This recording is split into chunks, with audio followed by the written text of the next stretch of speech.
मिल जाता है उसका जीवन पूर्ण बन जाता है। सद्गुरु हमें ज्ञान की शिक्षा देते हैं। तभी कहा ना, सत्पुरुषांदा संग भागा नाल मुझे।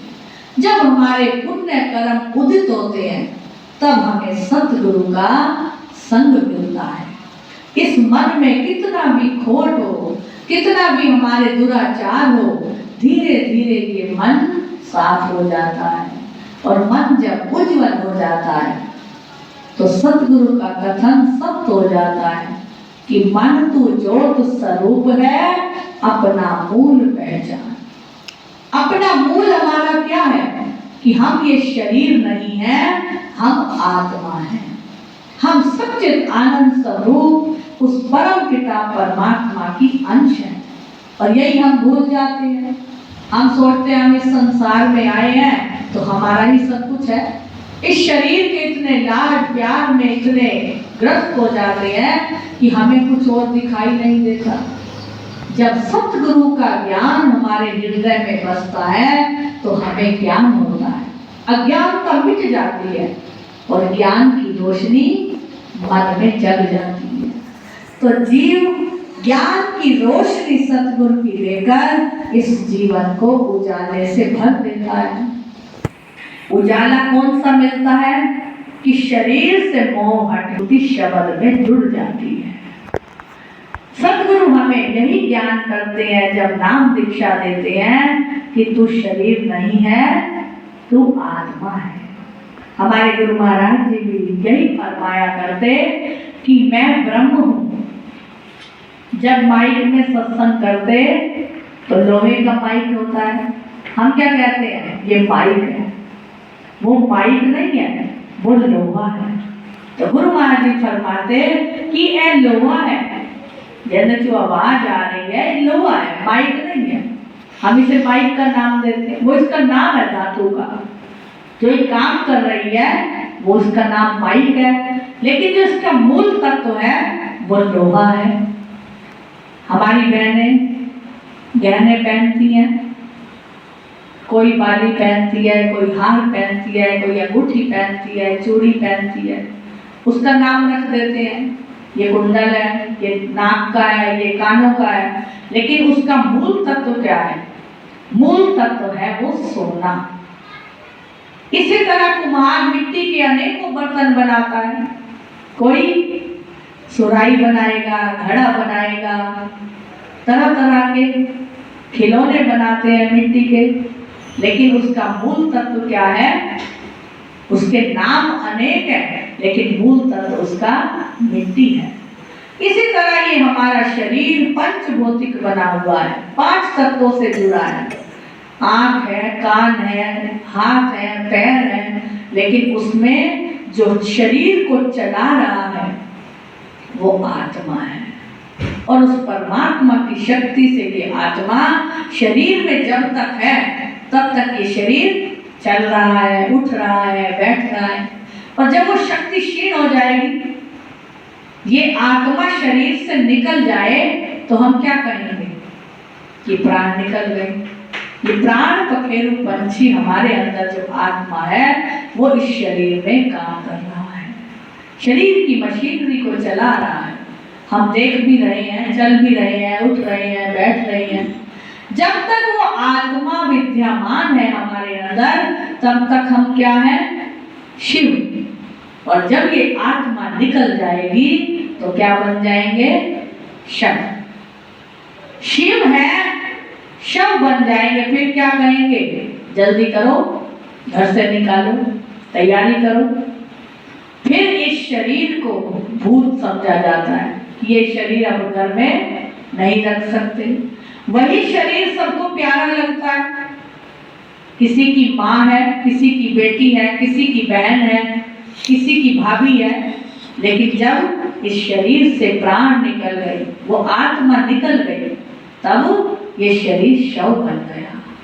इसीलिए गुरु महाराज जी फरमाते हैं कि हर बार बार ये शरीर जन्म लेता है लेकिन आत्मा कभी जन्म नहीं लेती। आत्मा अजर अमर है, आत्मा का नाश नहीं होता, इस शरीर का नाश होता है। शरीर ने जन्म लिया, कैसा था शरीर? 2 हाथ के अंदर आ गया, लेकिन धीरे धीरे बढ़ता गया, बचपन आया, जवानी आई, युवावस्था के बाद फिर बुढ़ापा आ गया धीरे धीरे। ये शरीर परिवर्तनशील रहता है, अपना परिवर्तन करता रहता है, लेकिन आत्मा का कोई परिवर्तन नहीं। आत्मा माँ के गर्भ में ही जन्म ले लेती है। और भगवान की लीला देखिए, माँ की भी आत्मा और जो गर्भ में जीव है उसकी भी आत्मा, दो आत्माओं को भगवान एक ही शरीर में रखता है। उसकी अजब कारीगरी है। और यदि ये शरीर नाश हो जाता है तो आत्मा का कभी भी नाश नहीं होता। आत्मा अजर अमर है। ये ज्ञान हमें सतगुरु सिखाते हैं। जब हम सतगुरु की शरण में आ जाएंगे तो हमें ज्ञान की प्राप्ति होगी। भक्ति प्रबल है। हम भजन बोल रहे हैं, बड़ा ही मनमोहक भजन है, दिल को भा रहा है, रास हो रही है, ढोलक बज रहे हैं, चिमटे बज रहे हैं, तो उससे क्या हुआ? ये शरीर नाचा। मन कब नाचेगा? जब उसे ज्ञान हो जाएगा आत्मा का कि मैं ज्योत स्वरूप आत्मा हूं, मैं कभी मर नहीं सकती, मेरा कभी नाश है ही नहीं, मुझे आकाश अपने में समा नहीं सकता, मुझे धरती दबा नहीं सकती, वायु उड़ा नहीं सकती, जल बहा नहीं सकता, मैं अजर अमर हूं। हम एक शरीर को त्यागते हैं, दूसरा शरीर आत्मा धारण कर लेती है। इसीलिए गुरु महाराज जी समझाते हैं कि जब तक सतगुरु का संग नहीं मिलेगा तब तक तुम जन्म मरण के चक्कर में पड़े रहोगे। जब तुम्हें सतगुरु का संग मिल जाएगा तब सतगुरुदेव कृपा करके हमें नाम का सिमरन करवाते हैं। जब नाम का सिमरन करेगा जीव तो आत्मा का परमात्मा से मिलाप हो जाएगा। इस शरीर में 9 दरवाजे हैं। 9 दरवाजे को बंद करके जब हमारा 10वां द्वार खुलता है तब वहां पार ब्रह्म का मेल होता है कि ज्योति जगती अगम की बिन बाती बिन तेरे, शब्द मिलावा होत है और देह मिलावा नहीं। वहां शब्द का मिलावा है, ज्योति अगम की जग रही है। अब हमने ये ज्योत जगाई, घंटा जगेगी, 2 घंटे जगेगी, घी डाल कर रहेंगे तो जगेगी, नहीं तो बुझ जाएगी। लेकिन कभी हमने इस शरीर के अंदर जो आत्मा है उसको भोजन दिया? वो ज्योति अगम की जग रही है, जन्म जन्मांतरों की ज्योति जग रही है, उसका कभी भी नाश नहीं होता। ज्योति जगती अगम की बिन बाती बिन तेरे। उस मालिक का ऐसा खेल है कि हम समझ नहीं सकते। वो समझाएंगे तो सतगुरु समझाएंगे और उसकी समझ में आएगा जिस पर कृपा होगी। सतगुरु की कृपा पाने के लिए हमें सिमरन भजन में लीन होना पड़ेगा। अपने निश्चय को पक्का करना होगा, अपने भावों को शुद्ध करना होगा, अहंकार को त्याग के नम्रता को धारण करना होगा। कोई कुछ भी कहे मन लागा, मन लागा मेरा भव भय भागा। कोई कुछ भी कहे मन लागा। कोई कुछ भी कहता है, हम उससे विचार कर ले, गुण ले ले कि मैंने तो अपने आत्म चिंतन में रहना है, मैंने अपने आप का कल्याण करना है, किसी की जूठी पतले नहीं चाटे। जो हम झूठा भोजन करेंगे, किसी ने हमें बहका दिया कि ये काम तूने ऐसे नहीं ऐसे करना है, हमने मान लिया, लेकिन कर्म किसका बन गया? हमारा। इसीलिए कोई भी सत्य बात है तो उसे प्रकट कर दो, उसमें छिपाव ना रखो, क्योंकि जो हमें सिखा रहे हैं छल कपट वो हमारा यहाँ साथ देंगे लेकिन आगे साथ नहीं देंगे।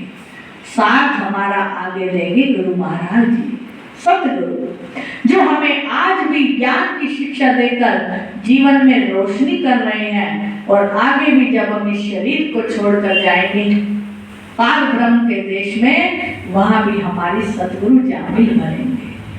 तो इसीलिए सतगुरु के वचनों को हृदय में बिठाकर बसाकर उनका हर श्वास के अंदर सिमरन करते चले जाएं। अपने मन को सिमरन में ही जोड़ लें, क्योंकि सत्संगत में हीरे मोती जगती है अंदर की ज्योति। कि जब सत्संग में आएंगे तो उनके ये वचन हमें हीरे मोती मिलेंगे, जिससे हमारी झोली भर जाएगी और जग जावे किस्मत सोई। जो संतों की शरण में आ गया उसकी किस्मत सोई जाग जाएगी।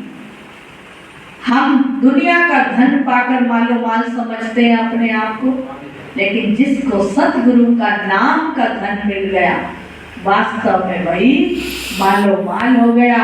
उसी के ही कर्म जाग गए, उसी के ही भाग जाग गए, उसी की किस्मत बुलंद हो गई। कि जब से मेरी तेरी मुलाकात हो गई, सारे कहते हैं कि करामात हो गई। कौन सी करामात होगी? पहले मैं जब तक संत शरण में नहीं आया तो मैं इस शरीर में ही अपने आप को सीमित समझता था, लेकिन जब सतगुरु की शरण में आ गया तो मुझे ज्ञान हो गया कि मैं जीव नहीं, मैं ब्रह्म हूँ, मैं वो सच्चित आनंद स्वरूप आत्मा हूँ। जब ऐसा ज्ञान सतगुरु का हृदय में बसाएंगे तो हमारे जन्म मरण के चक्कर कट जाएंगे और प्रभु की कृपा अवतरित होकर हमारा जीवन धन्य हो जाएगा। तभी संतों ने कहा, सतपुरुषांदा संग भागा नाल मिले, सतगुरु आंदा संग भागा नाल मिले, भागा नाल मिले बड़ कर्मा नाल मिले, भागा नाल मिले बड़ कर्मा नाल महापुरुषां दा संग भागा नाल मिले, सतगुरुआं दा संग भागा नाल मिले। बोलो श्री गुरु महाराज की जय। बोलो परम पूजनीय श्री संत ब्रह्मानंद महाराज की जय। बोलो नगली निवासी भगवान की जय। बोलो आनंदपुर निवासी भगवान की जय।